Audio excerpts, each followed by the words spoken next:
dvojkou Azuma, Dragons, trojka Pražský výběr, čtyřka Brněnští draci, pětka Moravian Dragons, šestka Znojmo. Čas startu 12:30, máme asi 3 minuty zpoždění, přesto jsou samozřejmě právem rozhodčí rozhodčení.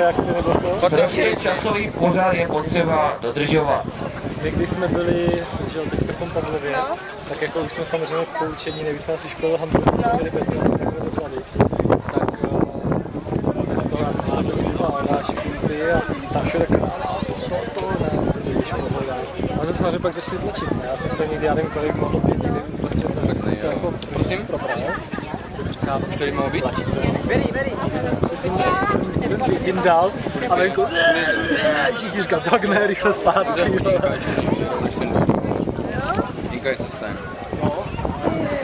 Vyplavej 10. 20. Ano, bylo to odpáno. Takže sledujme, co se děje na hladině jezera Kunovská tabule. Půl hodinky po 12.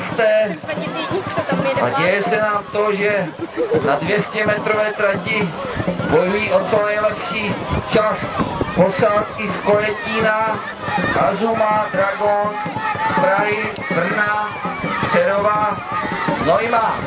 Takže pojďme se na ně podívat, pojďme je pozbudit.